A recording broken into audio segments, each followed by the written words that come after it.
10 बज चुके हैं और इस हफ्ते हमारे थीम रही है अर्निंग्स रिपोर्ट। पिछली तिमाही के नतीजे कैसे रहे हैं, एक दिन हर दिन हम एक एक सेक्टर चूज करते हैं और उस पर आपके लिए एनालिसिस लेकर आ रहे हैं। और आज फोकस है सबसे बजिंग सेक्टर पर और वो है आईटी।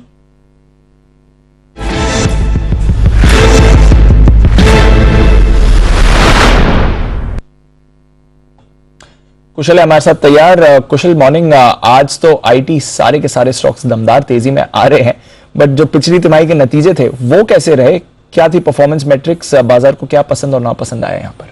बिल्कुल, तो काफी सारे ऐसे यहाँ पर स्टॉक्स थे जहां पर काफी बेहतरीन प्रदर्शन भी होता हुआ दिखा। कुछ एक इनलाइन एस्टिमेट्स भी आते हुए दिखे और कुछ एक ने अंडर परफॉर्मेंस भी दिखाई। तो मिक्स बैक परफॉर्मेंस में कहूंगा कि आईटी स्पेस की यहाँ पर दूसरी तिमाही में इस बारी होती हुई नजर आई। बट लार्जली जो कॉमेंट्री आती हुई दिखी थी वो काफी बजिंग रही थी और लगातार जो कंटेंशंस लगा रहे थे एनालिस्ट की आगे चलकर मांग में धीमापन आएगा, वैसा कुछ भी नहीं दिखा दूसरी तिमाही के जो मैनेजमेंट कॉमेंट्रीज आती हुई दिखी। बट डेफिनेटली यही है, इसी वजह से जो सपोर्ट है आईटी को मिलता हुआ नजर आ रहा है। और आज भी आप देखिए ऑलमोस्ट 2% की तेजी यहां पर निफ्टी आईटी इंडेक्स लगाते हुए दिख रहे हैं। तो डेफिनेटली यहां पर बड़ी नजर रखनी है। तो और इसके साथ साथ जो आई ग्रोथ रही है उसमें टियर 2 कंपनीज यानी कि जो मिड कैप आईटी कंपनियां हैं उन्होंने बाजी मारी टियर 1 कंपनियों के मुकाबले। इनफैक्ट यहां पर तिमाही आधार पर जो डील विंस भी होती हुई दिखी वो भी क्वार्टर ऑन क्वार्टर बेसिस पर लगभग 6.5% तक की ग्रोथ भी आती हुई दिख रही थी। कुछ एक इश्यूज ये थे कि आगे चलकर क्लाइंट बजट्स हो सकता है नए साल में कट होते हुए नजर आए। अब यही देखना है कि ये एक्चुअली होता है या नहीं। आउटलुक तो यही लग रहा है कि यहां पर जो मोमेंटम है डिमांड का वो पॉजिटिव ही रहने वाला है। इसके साथ साथ एक और पॉजिटिव चीज भी प्ले आउट कर रही है आईटी सेक्टर के लिए, जो कि है अट्रेशन दर। वो भी पीक आउट होता हुआ दिखा दूसरी तिमाही में। Majority of the IT companies की यही कमेंट्री थी कि यहां पर दूसरी तिमाही के बाद आपको सप्लाई साइड कंसर्न्स जो है वो साइड होते हुए नजर आएंगे। तो आगे का जो आउटलुक है और बेहतर यूटिलाइजेशन अगर होती है, मांग अगर इंटैक्ट रहती है, तो डेफिनेटली यहां पर कंपनी की मार्जिन्स में आगे चलकर बहुत ही बेहतरीन इजाफा देखने को मिल सकता है। तो डेफिनेटली इस पर नजर रखनी है कि जो आईटी कंपनियां हैं उनकी मार्जिन्स में टर्न अराउंड अब हमें कब आता हुआ नजर आता है। इनफैक्ट कुछ एक स्पेस स्टॉक्स ऐसे हैं जिन्होंने Q2 में आउट परफॉर्मेंस दिखाई थी, जिसमें फ्रंटलाइन आईटी काउंटर्स में इंफोसिस और HCL टेक दोनों के ही दमदार नतीजे रहे थे। गाइडेंस भी अच्छी थी एंड मोर इंपॉर्टेंटली जितना एस्टिमेट्स था उसको भी ये बीट करते हुए दिखे थे। In fact mid cap IT counters में माइंडट्री, परसिस्टेंट सिस्टम्स, LTTS और L&T इन्फोटेक यहां पर काफी शानदार नंबर्स रहे थे। कुछ एक स्टॉक्स जो मैं बता रहा था कि गिरावट दिखा रहे थे और गाइडेंस भी नेगेटिव सरप्राइज करती हुई दिखी थी, वो था विप्रो का काउंटर और साथ ही OFSS यानी कि Oracle financial services and software. और इनलाइन नंबर्स थे TCS कुछ एक पैरामीटर्स पर काफी अच्छा प्रदर्शन किया, जैसे कि ऑपरेशनल परफॉर्मेंस, पर दूसरी तरफ आय के लिहाज से थोड़ा सा धीमापन हमें दूसरी तिमाही में नजर आया। But tech Mahindra, Coforge, Birlasoft, Mphasis ये सभी स्टॉक्स ऐसे थे जो कि इनलाइन नंबर्स आते हुए दिखे थे। तो थम्स डाउन केवल 2 थे, इनलाइन और अबव एस्टिमेट्स बाकी सारी आईटी कंपनियां थी। यानी कि क्लियर कट यहां पर रुझान आईटी सेक्टर का दूसरी तिमाही में पॉजिटिव साइड पर ही बनता हुआ नजर आया। ओके, तो ये था आपके लिए आईटी का पूरा परफॉर्मेंस कार्ड। आगे क्या आउटलुक बनाना है, किस तरह की परफॉर्मेंस पर आपको रखनी है नजर, कौन से स्टॉक्स आउट परफॉर्म या अंडर परफॉर्म कर सकते हैं, आइए जानते हैं। हमारे साथ जुड़ रहे हैं एक्सिस सिक्योरिटीज के ओमकार टंगसले साहब। ओमकार जी, बहुत बहुत शुक्रिया आज जी बिजनेस को अपना वक्त देने के लिए। आपके लिहाज से कैसी रही है परफॉर्मेंस, क्योंकि इस बार कंसर्न अट्रिशन को तो लेकर खैर बना ही हुआ था, थोड़ा टॉप लाइन को लेकर भी थोड़े कंसर्न्स आए थे, अब तो यूएस स्लोडाउन की भी बात हो रही है, खैर वो आउटलुक में बात करेंगे, बट आपकी क्या एनालिसिस रही है?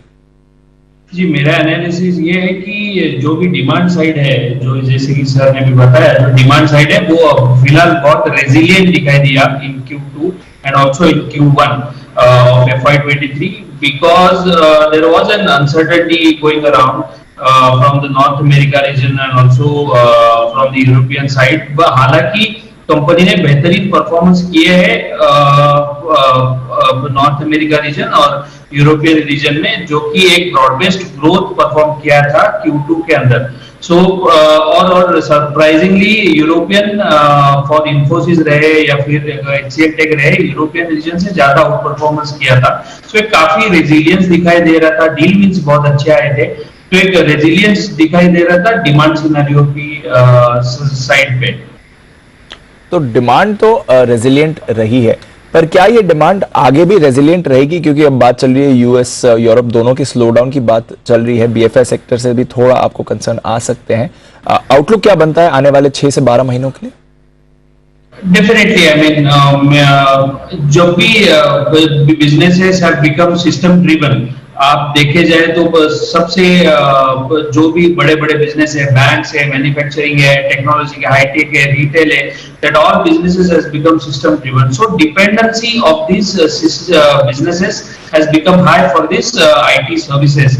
प्रीवियसली क्या होता था कि एक कॉस्ट ऑप्टिमाइजेशन के लिए आईटी ऑटोमेशन किया जाता था, लेकिन अभी उसका सेल्स से लेकर operation everything has become system driven. तो मेरे हिसाब से अगर आप देखा जाए तो ये सर्विसेज सेक्टर्स है जो कि इंडियन आईटी सर्विसेज आता है, टीसीएस, इन्फोसिस और सब सर्विसेज में। तो ये जो सर्विसेज सेक्टर्स है will likely to be remain resilient. हाँ, थोड़ा बहुत इम्पैक्ट हो सकता है 1 या 2% पे, लेकिन वो डिले होगा जो नया ऑटोमेशन आएगा। लेकिन जो एग्जिस्टिंग डील्स है उनके पास वो क्लाउड या फिर डिजिटल ट्रांसफॉर्मेशन है, तो वो करेंगे ही ये बिजनेस। सो डिमांड साइड पे मुझे कोई ऐसा प्रॉब्लम नहीं लग रहा है कि आने वाले समय पे आते टाइम। हाँ, अगर कॉस्ट प्रेशर की देखा जाए तो एम्प्लॉय कॉस्ट बहुत ज्यादा हुए हैं because of the demand scenario, and attrition level also will likely to improve. I can say improve in the sense वो कम होते दिखाई दे रहे हैं because of the flattening of the employee pyramid and flattening of the demand. Covid के time पे बहुत ज्यादा demand थी, तो डिमांड फुलफिल करने के लिए there was an strong demand. हालांकि अभी एक फ्लैटनिंग होते जा रहा है डिमांड कर्व के साइड पे, तो मुझे लग रहा है कि वो एट्रिशन लेवल और एम्प्लॉय कॉस्ट थोड़ा मॉडरेशन लेवल पे आ सकते हैं अगले 2 क्वार्टर्स में।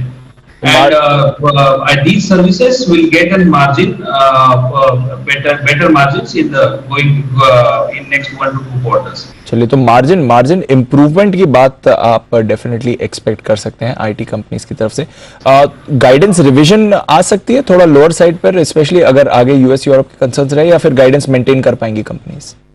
मुझे लगता है ये क्वार्टर्स में जो कि सीजनली वीक क्वार्टर कहा जाता है इसको, ये Q3 में बिकॉज ऑफ द फरलोज रहते हैं, उधर क्रिसमस के लिए वेकेशंस रहते हैं।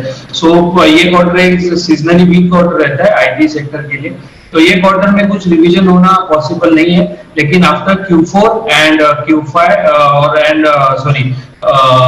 Q1 FY24 में रिवीजन आ सकता है, and we can see a bounce back in the demand scenario. हालांकि दिस क्वार्टर में we can expect around flattening of the growth, मतलब एक ग्रोथ मोमेंटम मेंटेन किया जा सकता है।